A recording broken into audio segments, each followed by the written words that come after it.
up, you guys? Today we're going to be doing a brush back tutorial. If you have any questions, don't be afraid to reach out. During the consultation, my client explained how these hairs at the bottom are way too short, so they can't curl when he gets a perm. So knowing that, we want our line back here to be square. Let's go ahead and work towards saturation. Now that we've achieved saturation, let's go ahead and find the crown, right, which is the dominant growth pattern. And we're going to place our comb here using the wide tooth. And for the right side, we are going to push. So we have our crown. We're going to push.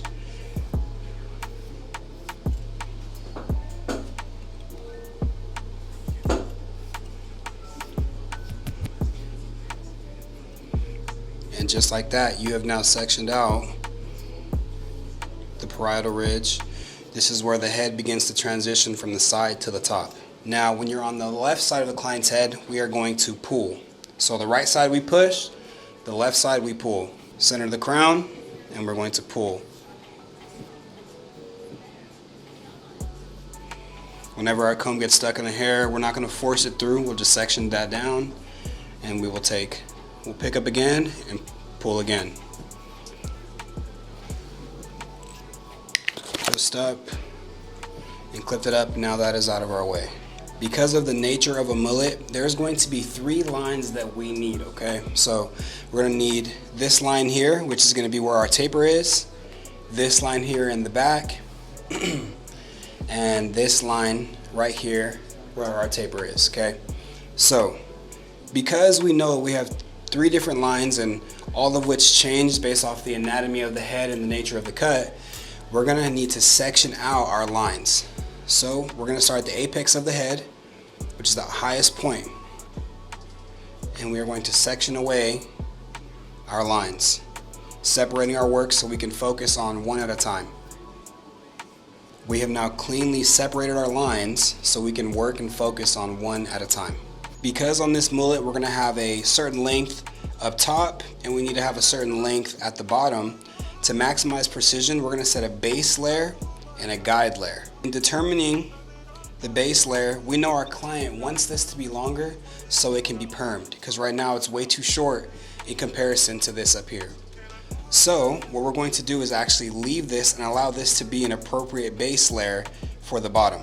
Where our cut finally comes in is going to be right here on the parietal ridge, and it's going to be on the parietal ridge because that is the natural square point, the natural blending point of everyone's head. So if you want to get a haircut to fit someone's head, it should be based off of their parietal ridge, which is the square point. Based off the square point of the head, we're going to put our comb in. Okay, I'm going to now use my comb, and now that is where the parietal ridge is, and that is the hair that I need right there. We need to determine an appropriate length for our guide in relevance to our base. Our base is about this long and our guide is this long. In order to not take this too short and cut all the hair in here, our shape is going to be somewhat triangular until the bottom grows in. So we're going to take off around 1/2 inch in the back in relevance to our base layer, and we're going to go from there, creating this type of shape. Boom. And then we cut. All the way working internally around into where we have separated our lines at. To connect our lines from the side to the back, we're working from shorter to longer. So obviously, we're gonna have to create something triangular, going shorter to longer, connecting to the back. We know we're doing a taper, but we need to be able to graduate and actually have length to cut. If we go fingers to the head and we cut too short, we won't have nothing to graduate and work into the back. So we're going to work out the square point of the head once again, which is anatomically the best position to put this guide at. Okay, we're going to put this here, and instead of going knuckles to the head and cutting all that off, we're going to remove a little bit. And now we will work triangular back into our line behind the ears. As you can see, you can already see the hair falling out this side of my finger because this is where our work was in the back from the previous line. And just like that, we have now created a triangular shape connecting the sides to the back. All right, now to work point to point, we're going to graduate. So we're going to now take our first section, going right above the ear. You do not need a base in this area right here because this is all going to be faded anyway, so it's not necessary. Put our comb in, take our section, okay? And then we'll move on. We're going to section right behind the ear. Comb goes in.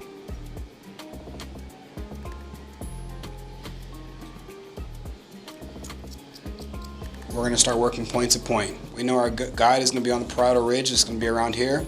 And we have our base at the bottom, which is the shortest length of the head. Our comb goes in and draws the line we want first, and then our fingers go in, and now we just cut. Now we have now worked from point to point, creating a triangular shape. We don't need a traveling guide because our guides are stationary. So no matter where we're at, we can guarantee, okay, precision at all times. Comb goes in, draws our line, fingers in, boom. We now have our guide.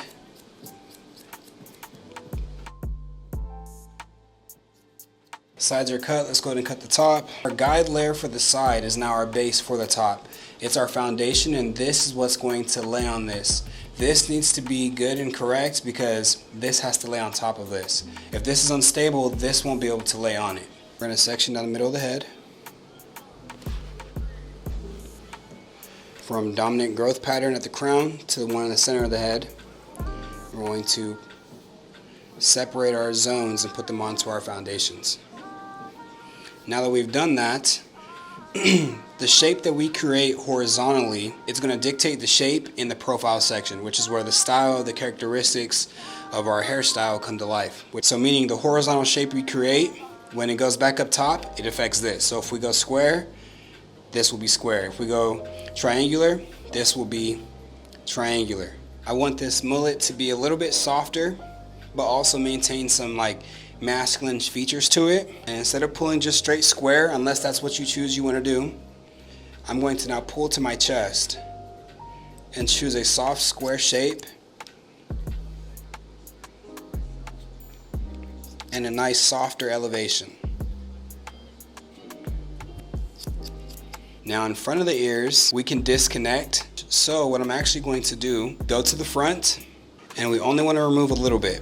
And we're going to go a little bit more triangular. We're going more square, but also pulling our elevation down. We're just going to make this more of a square shape, but heavier at a cheekbone elevation. And I'm going to work back into the soft square that I had behind the ears.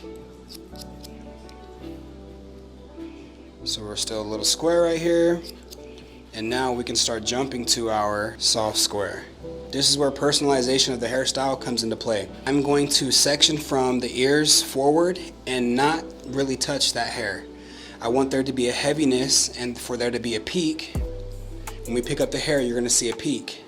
I want that peak there because that's what pushes the hair forward and helps those curtains sit. I'm going to pick the hair up and I'm just going to lightly point cut into it. Now everything behind the ears, remember we created a soft square shape. We're going to follow that shape up top. As we get to the sides, we don't want to completely round it and we don't want to go super square. So we want to go in the middle of that and create a soft square. And we will do that all the way until we get to the crown. This is our canvas. Really nice worn in look with a little bit of curl in there as well. We're going to add a little bit of seesaw spray, but this is not required.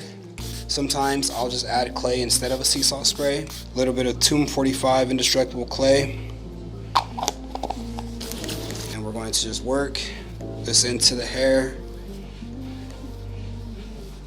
On the sides and on the back.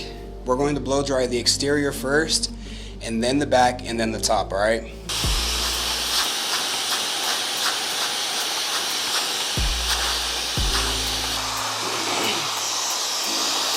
Now you guys can see we're getting the most out of the perm in the back.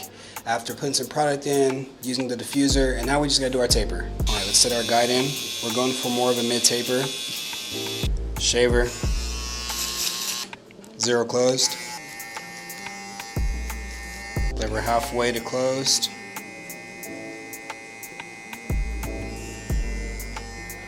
Quarter. Fully closed. 1.5 closed.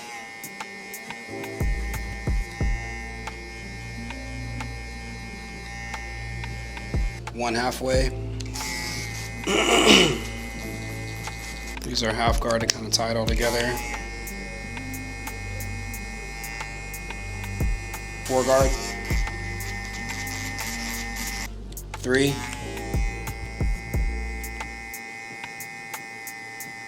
2. Straight off the head shape. We're not digging in. 1.5 open. Still working on our blending, so we're going straight up and down. Alright, let's go and line this baby up, and then we'll be able to see our mistakes even better than I do now.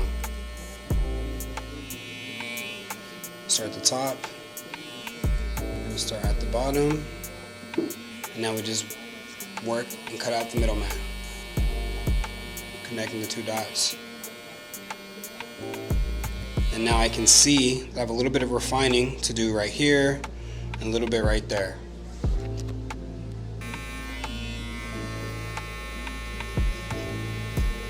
Right here behind the ear.